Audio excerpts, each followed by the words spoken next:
Assalamualaikum warahmatullahi wabarakatuh, and hi everyone.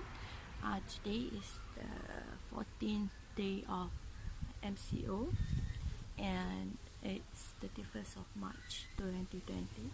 We are only 4 days away from my birthday, so I thought I would make a video about self-reflection throughout all of these 28 years. So here goes. I will be talking about 3 important quotients, which are intelligence quotient and emotional quotient, and also spiritual quotient. Let's talk about intelligence quotient. When I was in schools, I really loved to learn. I didn't run from difficult subjects. As people always say, additional mathematics is a very difficult subject, killer subject, but probably it's easier for me because I really love maths. But I also took all those pure science subjects because to me chemistry and biology are even harder, but I don't run from that because to be honest, to run off all of those, to try to learn all of those difficult subjects would make you your thinking become sharpened. Like you will be become more critical. So during these days, when kids come to me and say they don't want to take additional mathematics because they thought those subjects would ruin their results, and also it's very difficult to learn, don't be afraid of that. Just take it, because you have to take it for the sake of learning instead of for the sake of examinations alone. Maybe if you already know what are your strengths and the courses in university that you are aiming to pursue, then it's fine. But if you are still clueless, trust me, those science and mathematics subjects are very important. And apart from that, for certificates, after your bachelor degree, you could probably pursue masters, or you could take any certificates which are specializing into your career as well.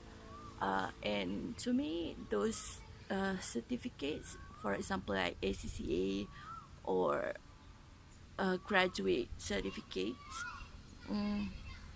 those certificates are the certs are a bonus, after all of your efforts, after all of the lessons that you have gone through.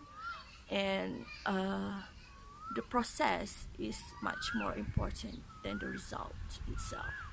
Sure, you have your cert to brag around, to show off that you got this expertise, but the process that you broke up crying in the middle of the night, 2 a.m., when nobody wanna pick you up, when everyone else is asleep, you just have yourself and God. So technically speaking, to me the process is much more important than the result. What else? What are the other things? Hang on. Another important thing about intelligence quotient is you have to be resourceful.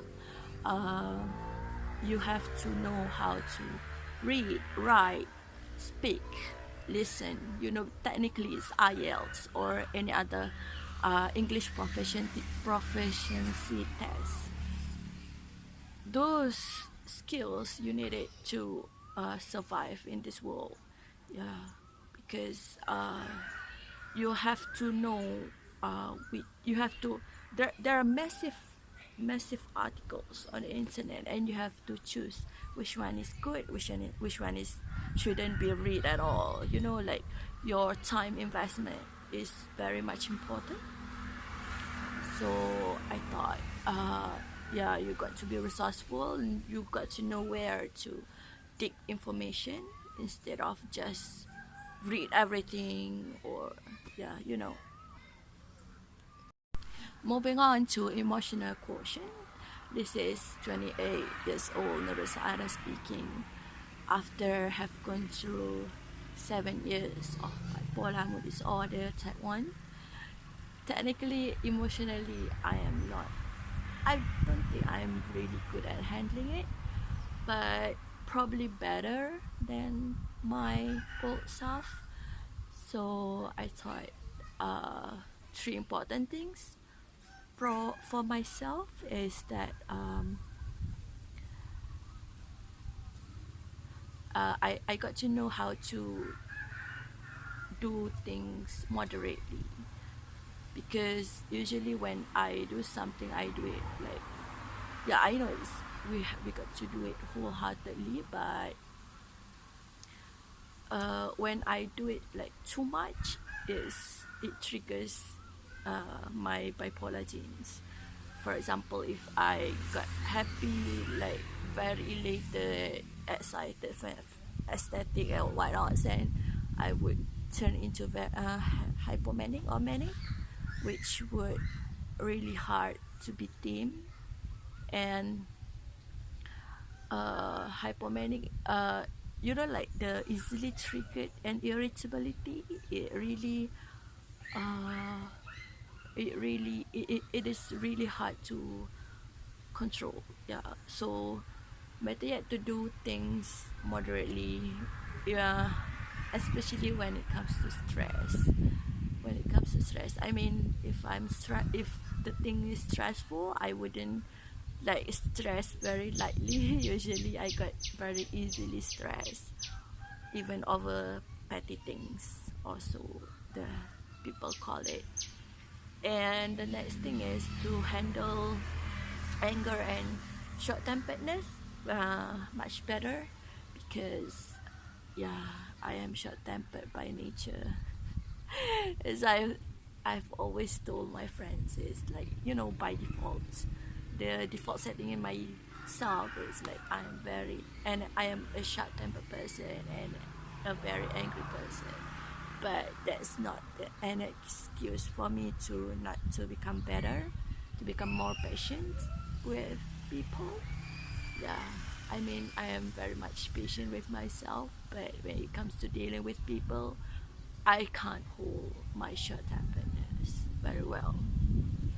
So the next one is yeah, love. So I got to know how to love, uh, how to manage love. Like, I do love wholeheartedly, but managing expectations that things might not work out, that God knows best, and we it's a matter is a work of God, and we couldn't technically determine that it's for us, even though we thought it's good for us. So yeah. The next one is spiritual quotient. Uh, People who know me since my younger days would probably thought that I have a very sturdy faith, which I actually beg to disagree, because faith is something that you acquire over the years. When I was in primary school, I also questioned, where is God? Like, where is God? Is He really exist? How do he handle this world? Like such things as early as primary school, and then when I go to secondary school, I sort of still question about it. The identity crisis thing when you were a teenager. So over the years, I seek for signs of God. I watch videos on YouTube, or maybe even discussions, or I went to conferences like Twins of Faith, although that's only once, to be honest. And I thought, even though I wear hijab since I was 8 or 9 years old, but faith is something that is not appear on yours. That is not, how do I say it is a process as well, just like your graduate certificate or master that I mentioned earlier. It is not, it doesn't happen overnight. You have to process your entire heart, to accept, that to embrace Islam, although you were born Muslim. Yeah. So that would be this one point in your life that you are left only yourself and God alone, and everyone else is irrelevant. Sorry for that, my storage is running low. So what I was talking about was, there would be at one time in life that you are only left with yourself and God alone. Everyone else is irrelevant. Everything else is also irrelevant. At that point in time, you will realize that you have no one and nothing to rely upon other than God. It's kind of bittersweet actually, because you thought that everyone hates you, everything fails you, but God will never fail you, and He's always there for His soldiers. Even if you fight only against your inner demons, like I do. Okay, so I will wrap it up here. So that's basically it. This video is actually for my future self to reflect upon. I mean, what my 28 years old self thought about my own life.